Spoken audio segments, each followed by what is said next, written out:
ರಘು ದೊಡ್ಡೇರಿ ಅವರು ಹೇಳ್ತಿದ್ದಾರೆ ಭ್ರಷ್ಟಾಚಾರ ಕಡಿಮೆ ಆಗಿದೆ ಕಾಂಗ್ರೆಸ್ ಸರ್ಕಾರ ಬಂದ್ಮೇಲೆ. ಹೌದು ಇಲ್ಲ ಅಷ್ಟರಲ್ಲಿ ಉತ್ತರ.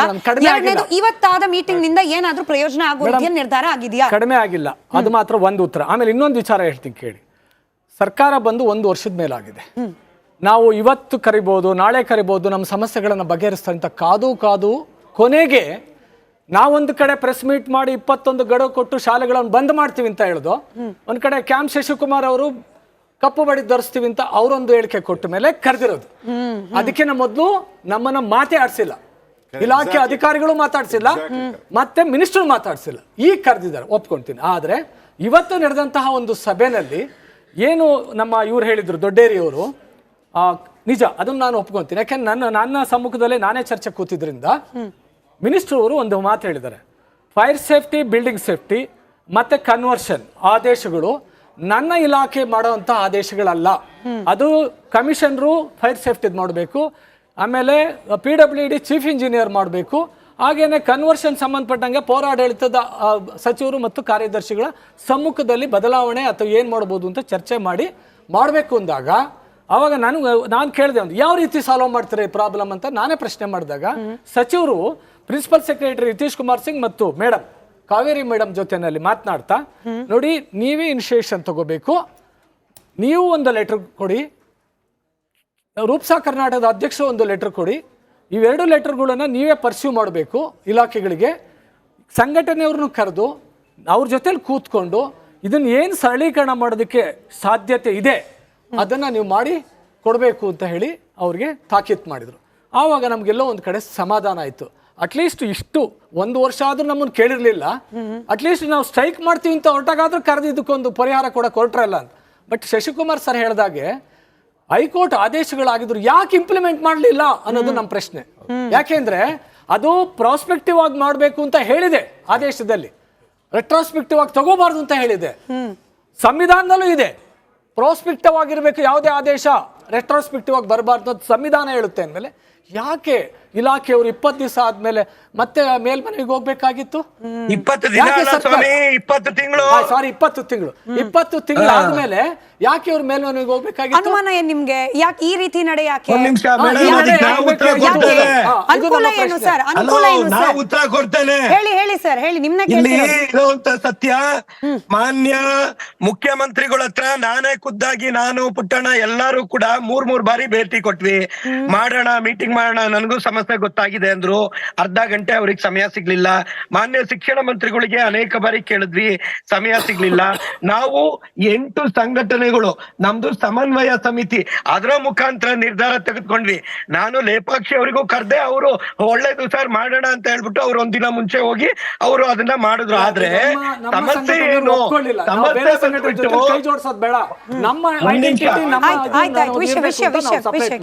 ಒಂದ್ ನಿಮಿಷ, ನೀವುಗಳು ಇಲ್ಲಿ ಮಾಡಿದಾಗ ನಾವೇನ್ ಮಾಡಿದ್ವಿ? ನಮಗೆ ಇದ್ದಂತ ಸಮಸ್ಯೆ ಏನು? ನಮಗಿದ್ದಂತ ಸಮಸ್ಯೆ ಇಷ್ಟೇ. ಹಲೋ, ಹೇಳಿ.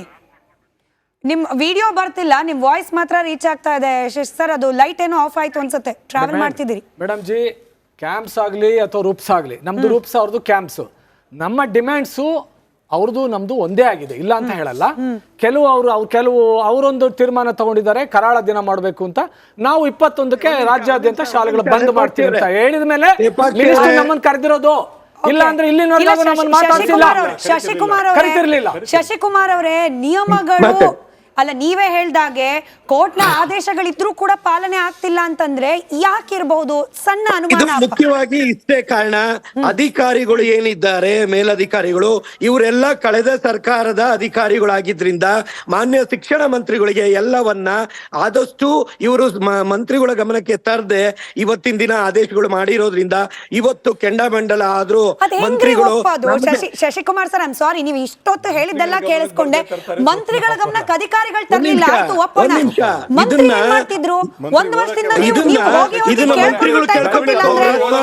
ಮಂತ್ರಿ ಏನ್ ಮಾಡ್ತಿದ್ರು? ಒಂದ್ ನಿಮಿಷ, ಮಂತ್ರಿಗಳು ಆತ್ಮಾಲೋಚನೆ ಮಾಡ್ಕೊಬೇಕು. ಅಧಿಕಾರಿಗಳು ಕೇಳಿ ಒಂದು ಅಧಿಕಾರಿಗಳ ನೇರವಾಗಿ ಸಭೆಯಲ್ಲಿ ಕೇಳಿದ್ರು, ನೀವ್ ಯಾಕೆ ನಮ್ಮ ಗಮನಕ್ಕೆ ತರಲಿಲ್ಲ ಅಂತ. ಹೌದು, ಮೋಸ್ಟ್ ವರ್ಕಿಂಗ್ ಅಂತಾನು ಬರ್ಬೇಕಲ್ಲ ಸರ್, ಮೋಸ್ಟ್ ವರ್ಕಿಂಗ್ ಅಂತಾನು, ಮೋಸ್ಟ್ ಆಕ್ಟಿವ್ ಅಂತಾನು ಬರ್ಬೇಕಲ್ಲ. ಅಲ್ಲ ಅಶೋಕ್ ಗೌಡ್ರೆ ಮೋಸ್ಟ್ ಅಲ್ಲಲ್ಲ ಮೋಸ್ಟ್ ಆನೆಸ್ಟ್ ಓಕೆ ನೀವು ಕೆಲಸನೇ ಮಾಡ್ಲಿಲ್ಲ ಅಂತಂದ್ರೆ ಮೋಸ್ಟ್ ಆನೆಸ್ಟ್ ಆಗಿದೆ ಅಂತ ಪ್ರಯೋಜನ. ಹೇಳಿ ಅಶೋಕ್ ಗೌಡ್ರೆ. ಓಪನ್ ಆಗಿ ಒಂದು ಪ್ರೋಗ್ರಾಮ್ ಅಲ್ಲಿ ನಾನೇ ಕೇಳಿದೆ, ನೀವು NEP ಓದಿದ್ದೀರಾ, NEP ಬಗ್ಗೆ ಎಷ್ಟೆಲ್ಲ ಮಾತಾಡ್ತೀರಾ ಅಂದ್ರೆ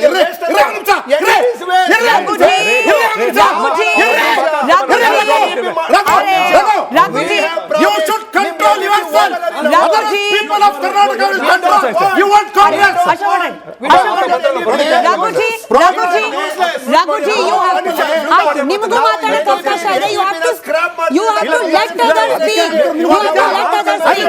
This is not ಅಶೋಕ್ ಗೌಡ್ರೆ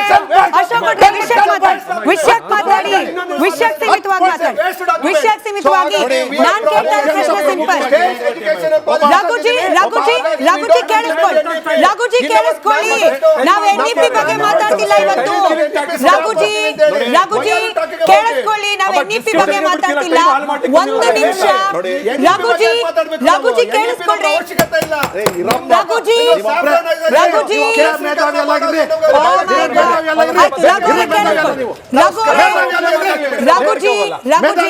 ರಘುಜಿ ನಾವು NEP ಬಗ್ಗೆ ಚರ್ಚೆ ಮಾಡ್ತಿಲ್ಲ. ಒಂದ್ ನಿಮಿಷ ಅಶೋಕ್ ಗೌಡ್ರು, ಒಂದ್ ನಿಮಿಷ ದೇವರಾಜ್ ಅವ್ರು ಮಾತಾಡೋದು ನೀವು ಕೇಳಿಸ್ಕೊಳ್ಳಿ, ಆಮೇಲೆ ನೀವೇ ಉತ್ತರ ಕೊಡ್ಬೇಕು. ಎರಡಕ್ಕೂ ನೀವೇ ಉತ್ತರ. ಆಟಿಟ್ಯೂಡ್ ಆಫ್ ಎಜುಕೇಶನ್ ಮಿನಿಸ್ಟರ್ ಹೇಳ್ತೀನಿ, ಒಂದು ಪ್ರೋಗ್ರಾಮ್ ಅಲ್ಲಿ ನಾನು ನೇರವಾಗಿ ಕೇಳ್ತೀನಿ, ನೀವು NEP ಬಗ್ಗೆ ಕ್ರಿಟಿಸೈಸ್ ಮಾಡಕ್ಕೆ ನೀವು NEP ಓದಿರೋ, ನಾನು ಓದಿಲ್ಲ ಅಂತಾರೆ. ಇನ್ನೊಂದು ಪ್ರೋಗ್ರಾಮ್ ಅಲ್ಲಿ ಹೇಳ್ತಾರೆ ನಾನು ಕನ್ನಡನೇ ಓದಕ್ ಬರೋದಿಲ್ಲ ಅಂತ ಹೇಳಿ. ಇದು ಹೌಸಲ್ಲೂ ಹೇಳ್ತಾರೆ.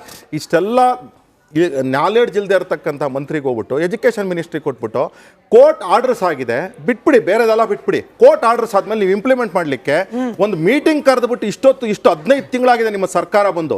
15 ತಿಂಗಳಲ್ಲಿ ಒಂದು ಮೀಟಿಂಗ್ ಕರೆದ್ಬಿಟ್ಟು ರೂಪ್ಸ್ ಇರಲಿ, ಇದು ಇನ್ನೊಂದು ಕ್ಯಾಂಪ್ಸ್ ಇರಲಿ, ಯಾವುದೇ ಕ್ಯಾಂಪ್ ಇರಲಿ, ಬೇಡಪ್ಪ ನನ್ನಂತ ಯಾರೋ ಒಬ್ಬ ದಡ್ಡನ್ನೇ ಕರೆದ್ಬಿಟ್ಟು ನೀವು ಹೇಳಿದಿದ್ರೆ ಸರ್ ಇದೆಲ್ಲ ಹೌದು ಇದೆಲ್ಲ ಸರಿ ಇಲ್ಲ ಕಾನೂನು, ಯಾರೇ ಮಾಡಿರಲಿ, ಯಾವುದೇ ಕಾರಣಕ್ಕಾಗಿರಲಿ, ರೆಟ್ರೋಸ್ಪೆಕ್ಟಿವ್ ಲ್ಯಾಂಡ್ ಕನ್ವರ್ಷನ್ಗೆ ಆಗ್ತೀರಾ, 109 ರೆಟ್ರೋಸ್ಪೆಕ್ಟಿವ್ ಆಗ್ತೀರಾ ಅಂತಂದ್ರೆ ಏನ್ ಅರ್ಥ ಅಂದ್ರೆ ಇನ್ಫ್ಯಾಕ್ಟ್ ನಿಜ ಹೇಳ್ಬೇಕಂದ್ರೆ ಒಂದ್ ನಿಮಿಷ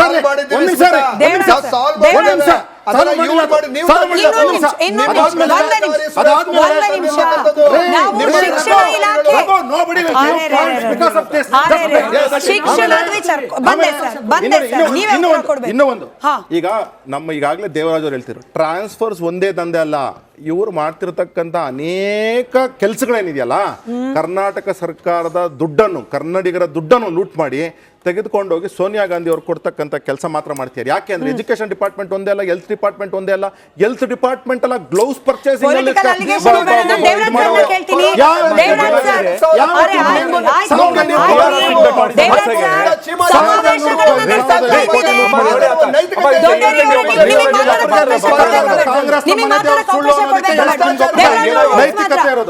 ಅಲ್ಲಿ ದೇವರಾಜ್ ಸರ್ ವಾಯ್ಸ್ ಮಾತ್ರ. ದೇವರಾಜ್ ಸರ್, ಸಮಾವೇಶಗಳನ್ನ ಮಾಡಕ್ ಟೈಮ್ ಇರುತ್ತೆ, ಮೀಡಿಯಾ ಕಾನ್ಫರೆನ್ಸ್ ಕರೆದ್ಬಿಟ್ಟು ಅಲಿಗೇಷನ್ ಕ್ಲಾರಿಫೈ ಮಾಡಕ್ ಟೈಮ್ ಇರುತ್ತೆ, ಆದ್ರೆ ಕ್ಯಾಂಪ್ಸ್ನವರು ರುಕ್ಸಾನವರು ಟೈಮ್ ಕೊಡಿ ಅಂದ್ರೆ 5 ನಿಮಿಷ ಟೈಮ್ ಇಲ್ಲ ಸರ್. ನಮ್ಮ ಸರ್ಕಾರದವ್ರ ಹತ್ರ, ಮುಖ್ಯಮಂತ್ರಿ ಹತ್ರನೂ ಟೈಮ್ ಇಲ್ಲ. ಎಜುಕೇಶನ್ ಯಾವಾಗ ಸರ್,